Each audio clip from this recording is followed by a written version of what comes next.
Hey everybody, welcome back to the channel. Today is finally the day that I start the disassembly process on the engine that came out of D2 number 5J2115 SP. If you've been keeping up with the 5J1113 series, you'll know this is my second attempt at finding a good engine block for old 1113. This come out of the first 5J that I ever bought, the first Caterpillar I ever bought actually. Used to be my grandfather's machine. And the first attempt at finding a good engine block for 1113 did not pan out. But this is my next best option right here. It's a right, correct, and proper block. This engine is worn beyond belief, and 2115, if you remember from the walk around video and the engine removal video, the rest of that whole chassis on that machine is flogged out as well. So I'm really hoping that I can get in here and find that this block is good. I need the block casting. I may use a few of the other pieces and parts as needed, but this is the big ticket item right here. So depending on what I find in this block, it's either going to be the beginning of a new chapter for the story of old 2115 or the closing of the book. Only time will tell. So let's get into it and start taking things apart. And just a heads up, I've got some viewers that say they do prefer some of the longer videos, and I really don't do a lot for longer videos, but you know, I figured try and keep everybody happy, a little something for everyone. This will be a longer video. It's not going to be the standard, 5 to 8 minutes that I usually do. So as long as we're not worried about time, and you guys have already watched me disassemble the majority of a D3400 diesel engine once already, I want to give kind of the backstory on old 2115 here as best I know it. Like I say, it had been in the family before. It used to be my grandfather's machine. But the story on how he got it actually is kind of a story in itself. It ties in with the prototype crawler, Minneapolis Moline crawler number X253 that I restored a few years ago. He actually owned X253 before he owned 2115 here. So 2115 was not the first crawler tractor that he had ever bought. That old prototype Minneapolis Moline one was. Try and condense it as best I can here without getting too long-winded, but X253 was owned by a farmer that was about 6 miles east of town over here. The farmer's brother was an engineer for Minneapolis Moline in the research and development department. He worked for them from like the 1940s up through the late 50s. And when the factory would get done with all their Minneapolis Moline prototype equipment, the farmer's brother, who was the engineer, could snag a lot of that stuff from the factory, and they brought it up, worked it on his brother's farm, and they had fence rows full of that oddball prototype Minneapolis Moline stuff back in the day. That's another story altogether, but it's really something what they had out there. So anyway, my grandfather purchased X253, the prototype crawler, from that farmer, and the farmer did know that with it being a prototype, it had Caterpillar D2 undercarriage on it, which was almost in brand new condition. And the farmer had went and bought a Caterpillar Model 2S straight blade that was made to fit a Caterpillar D2, and they fitted that blade to that prototype Moline crawler, since the Caterpillar undercarriage and track frames and everything just allowed it to be bolted right up. So my grandfather was looking for a crawler tractor to use in the woods. In the winter time, he had a bit of a firewood business. So he put X253 to work in the woods. I think it was November of '84 when he first got the old Moline crawler out into the woods in the firewood business.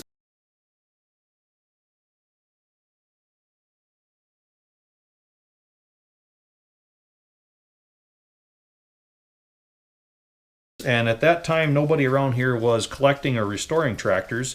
The 1930s through 1950s era stuff was what folks around here could finally afford to have and own and to use, and that's exactly why my grandfather purchased that. It was a tool. It wasn't a collector's piece at that time. But being a prototype, X253 did not have a good oil seal setup on the differential and cross shaft, and oil would seep into the steering clutches, and those steering clutches would slip under any kind of a hard push or pull. The thing really just could not put any power down to the ground at all, and to say the least, he was dissatisfied with it. It was kind of useless. Well, it just so happens he finds well-used Caterpillar D2 listed for sale in the paper.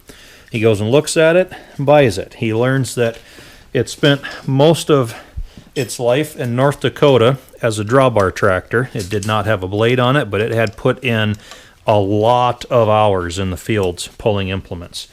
It was getting kind of worn at this point. It kind of had smoky exhaust, and the undercarriage was completely shot on it. But it ran well, drove well, and he had a rather impractical Minneapolis Moline crawler at home with an almost brand new Caterpillar D2 undercarriage on, with an almost brand new Cat 2S blade.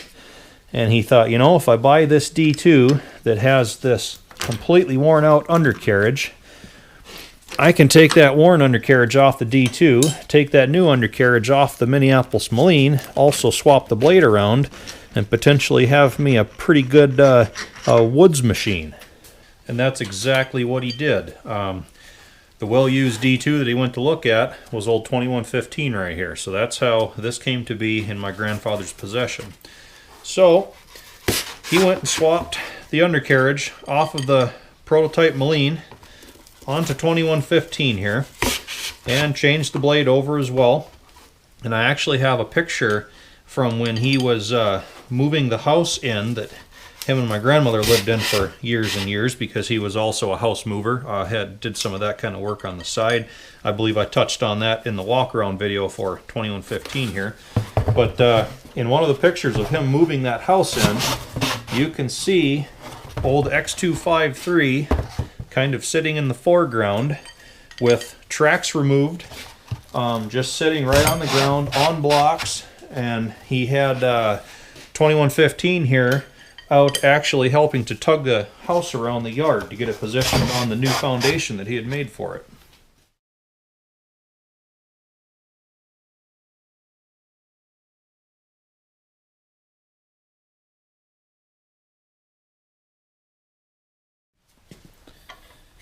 Well, the more old 2115 proved itself in the woods and out, the more he realized he was never going to need X253 anymore. So the prototype Moline crawler just got towed over to his pasture and again parked on blocks indefinitely, and that's where that one sat. So he ended up using 2115 for the next several years, did a lot of stuff in the woods with it. And I'd say around 1990, my grandfather's business changed, situation changed, and he had to sell old 5J2115. So luckily, it didn't go far. A local gentleman had bought it from him. And basically, he was without a crawler for the next several years. X253 was still sinking into the ground in his pasture, along about 1991, I believe. I was very young, but I was getting interested in tractors, machinery, things like that, and I didn't own anything, but I heard him say that he was going to call the scrap guy to get that old Minneapolis Moline crawler chassis hauled out of his pasture. So I expressed some interest in it, asked him if I could instead give him scrap price for that old crawler.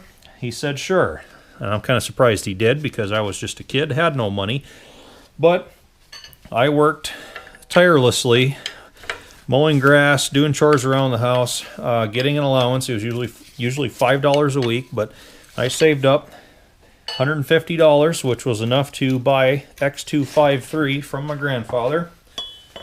But even though X253 was officially in my possession, I still had no means to move it, to haul it. It was still sitting there, missing its undercarriage, sinking even further and further in the ground. And then for the next 8 years, nothing else really happened with it. I was in middle school and then high school. That's a tight one. And finally, around 1999, I was in technical school learning how to be a mechanic, and I finally realized that that old Moline crawler I'd bought from my grandfather was a factory prototype. Up to this point, I had no idea what it was. It just looked cool, and I knew that I owned it. That's all that mattered. So once I found out how rare X253 was, I knew I had to try and track down old 2115 here, because she still had the original undercarriage to that prototype crawler that I was now determined I was going to restore.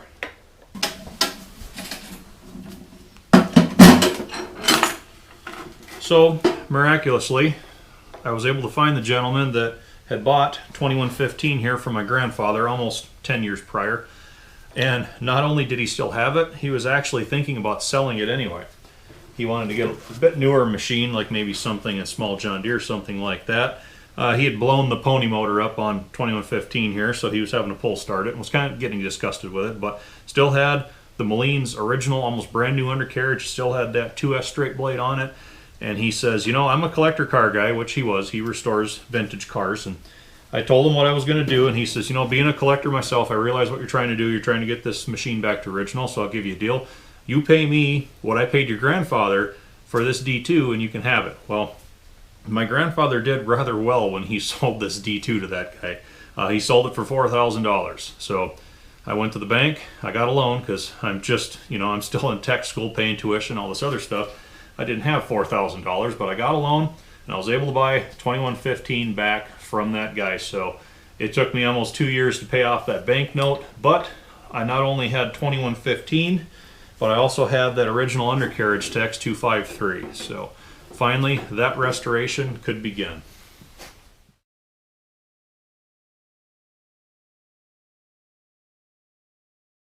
So now that I had X253's undercarriage in my possession, it gave me a renewed sense of purpose toward actually doing something with that old crawler. So my dad and I went up there with the old Farmall 350 diesel and loader, got X253 picked up off the ground and loaded onto his home-built trailer for the trip home. We got it hauled up here, offloaded it back behind the shop, where it'd be a lot easier to work on.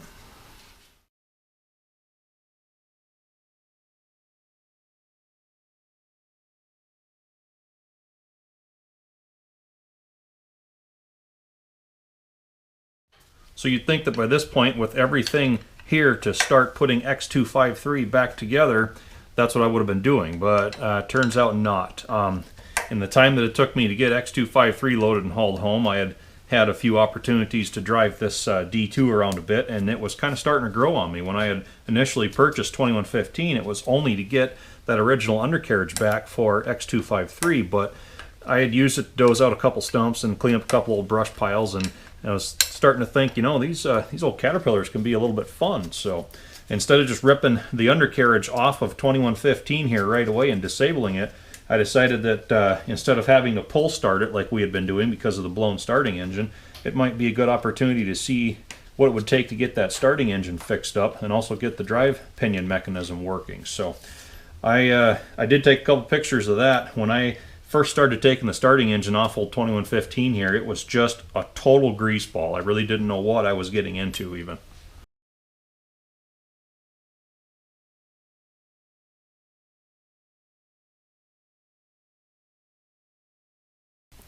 But I was able to get that starting engine rebuilt. Same with the starting pinion drive. That was my first experience with the Caterpillar pony motors, and there wasn't a lot of good parts left in that old one. He'd left the gas on and was using the mag switch to shut it off, so it got the dreaded oil dilution in the crankcase, thinned all that oil out, and he had thrown a rod and pretty much wrecked the block. So I had to get a whole bunch of new parts, but I got that starting engine pretty well back to spec. Took me a while, but as long as it was so clean, I found some Rust-Oleum old Caterpillar yellow in spray cans, so got a couple of those and gave it a new paint job. Ended up making it look pretty sharp.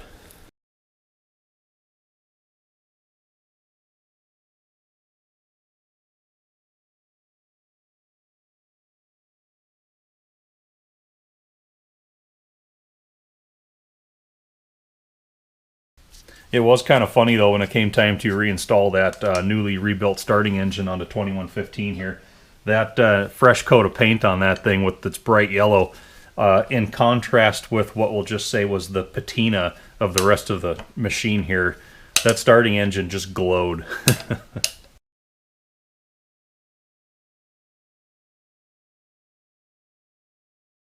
So with old 2115 starting on her own and proving herself to be even more useful still, I was starting to think that, you know, I really can't rip the undercarriage off this poor thing without having a replacement to go back on. I just really did not want to have 2115 here disabled because she was just, like I say, just turning out to be a really handy old unit. So I got to work looking for a replacement D2 undercarriage. I put some feelers out, and unfortunately in this area I was unable to find anything in the way of usable parts. One thing I did was I went to the Lakehead Harvest Reunion Tractor Show up in Esco, Minnesota that year, and they had a little bulletin board set up there on the showground. So I put a note on there saying wanted Caterpillar D2 undercarriage. Forgot all about it, really didn't hear anything from anyone. 2 years later, still had not found any undercarriage parts, and out of the blue I get a call from a guy from California. Well, turns out he has a buddy that works at that Lakehead Harvest Reunion Show. 2 years after I had placed that wanted ad on their bulletin board on the showgrounds, his buddy noticed it again and called this guy. So the guy in California is a collector car guy. He was heading out to Minnesota here with an empty trailer to pick up a collector car to bring back to California, and he just happened to be parting out a D2 that had decent undercarriage. So he calls me up and says, "Hey, are you interested?" I said, "Heck yeah." So we worked a deal. He removed that undercarriage from the cat he was parting out, threw it on his trailer, and hauled it all the way to Minnesota here pretty much free of charge because he was coming this way anyhow. So at this point, I'm on top of the world. Not only do I now have a replacement undercarriage for 2115 here, it's coming from California seemingly on its own to my front door. It took 2 years to get the stars to align, but it did finally happen. So after nearly 12 years of X253 being without its original undercarriage, I was able to finally start doing the big swap and putting it all right again. So I had X253 sitting back behind the shop back here. I brought old 2115 up, parked her just slightly behind, and got to work.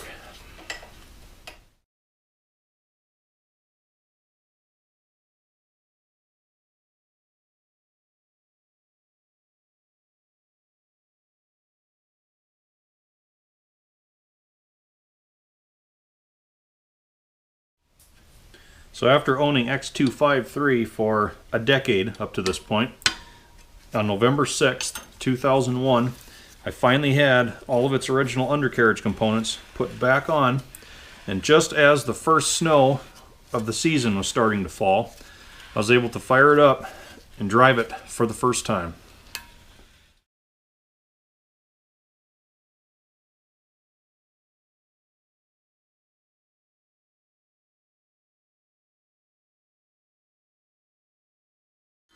So at the end of that very brief test drive, I parked X253 right here in this very shop and officially began the restoration process. I wouldn't drive X253 again for another 5 years. It took me until 2006 to have that restoration completed.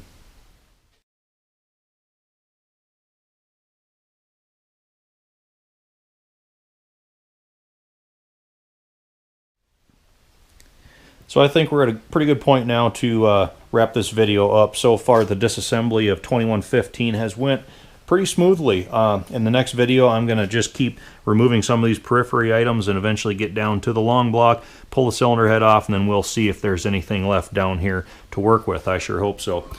Guys, I'm sorry I got so long-winded, but I needed to tell you the story of 2115, how it came into the family and then left, and then I got it back again. And sorry we harped on X253 so much. I know you guys are probably here primarily for Caterpillar content, but I really couldn't tell the story of 2115 without covering the X253 saga as well, because they were both so intertwined. So a little bit more to the story left to go. I'll cover that next time, kind of pick up where I left off there too. So if you guys are still watching after all this time, hey, God bless you. I know I talked a lot, but you've been asking for a longer video, so I figured there's no better way to do it than to kind of give the backstory on 2115 here, as long as I'm tearing her down anyway, hoping to make the engine block live on. So as always, guys, thanks for watching. I've already talked too much. Hope to see you back again.